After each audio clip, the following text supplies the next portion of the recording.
Well, we're here at the Themes Conference, Yep.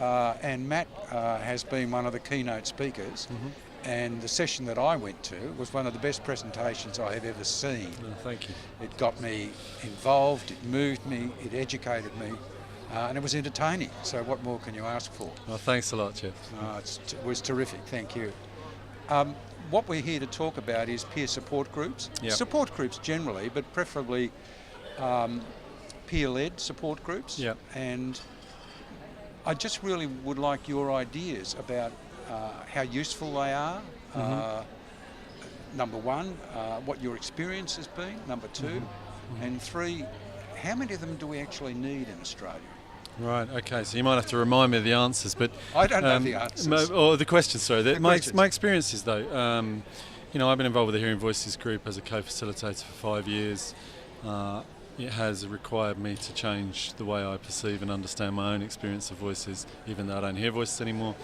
And that was as a facilitator. And what has actually happened is I've felt more like a participant than a facilitator. Right. And I think that speaks to me about the importance of support groups, is that if we can create environments where there is not a great deal of difference between the people running them, connecting with each other in them, then we level the playing field, and we see humans at their best, I think, when we feel equitable. Right. You get acceptance in a support group, which is very hard to get when you're not with peers.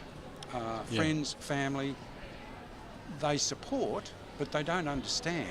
And it's very difficult, if not impossible, for them to have empathy. But in a support group, in a peer support group, you walk in and they're people just like you. Yeah, absolutely, and I think that's one of the keys, isn't it? Is that if you're like me, then I don't require you to be there the whole time. Yep. You can duck out for a coffee or whatever you need. You can sit quietly for 6 months if that's what you want and speak when you feel ready. I think it takes away some of that pressure of the other person directing what we need to do here, and that for me is probably the key in support groups, is that peer support groups, is that I don't need to ask you to do anything, you don't need to ask me to do anything, but maybe we can just be useful when we are available to interact or not, sit quietly. I know that I had a bipolar episode about 3 years ago, and in the depressed phase towards the end of that, I went to a peer support group, and that was critical in my recovery. I could go along once a week, I could talk, I could not talk. It was just there for me, and I could look forward to it each week. Yeah. And when you're depressed, having something to look forward to is really good. It's a big thing. And I know that when I was in my journey years ago, I used to go to this drop-in place in the old school way of thinking, I suppose. But what actually happened there was impromptu support groups, and I felt the very same thing. I could go there, I could have a coffee, have a yarn, feel connected when I felt very disconnected, and it became a real highlight. I can remember, as we're talking about it, getting on the train to Gillingham, hopping off the train, and right there was this place I could just go and be connected to peers in a group space. And so, it really resonates with me.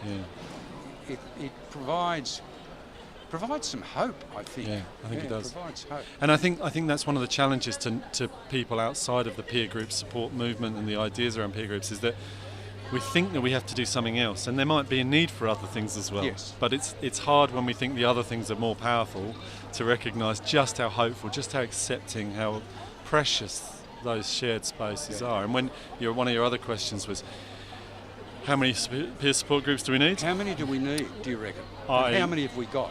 Well, we haven't got many. We have different types, but in South Australia, the Hearing Voices groups are somewhere between 2 and 5, depending on whether they're running or not. How many do we need? I think we need one in every area for everybody who needs one.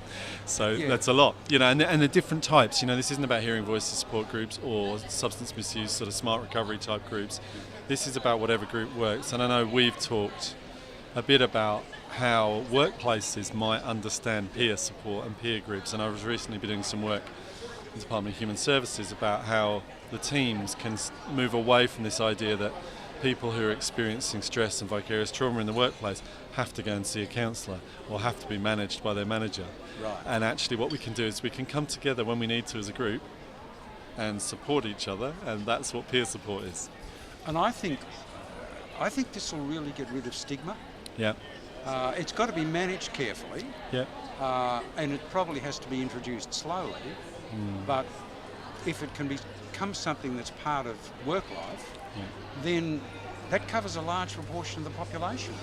Absolutely. And what about if we take it into sports environments and other environments that already know the concept of groups, the group strengths, the group qualities, and we just invite the nuance of the group being allowed to go where it goes. So a lot of sports organisations have structures around the groups and the leadership groups, so they already know what that feels like. But maybe we could start talking to different workplaces, different sports environments, different clubs about just taking the edge off the structure and allowing the natural flow of, that resonates with me. I understand that. I think sports is a real leader in this field. I mean, it's not uncommon nowadays for a sportsman or a sportswoman to take time out to deal with mental health issues. And it's no big deal. No. It's become accepted that this happens, and that's fine. And this person needs some looking after or needs just to take a break. And that helps a lot. Yeah, absolutely. And I suppose what interests me is how we might achieve one day that people with mental health problems who've developed this really rather incredible space of support amongst peers, the people who don't identify as having mental health problems might actually decide that we've been of value. Yes. You know, oh wow, we don't have to be mentally ill or feel that there's a mental distress in order to value that kind of common community around a range of different subjects in our lives. Yep. Matt, thank you very much. It's been terrific being here with you, and I hope you enjoy the rest of the conference and aren't too tired. Yeah, thank you so much, Geoff. Okay, cheers.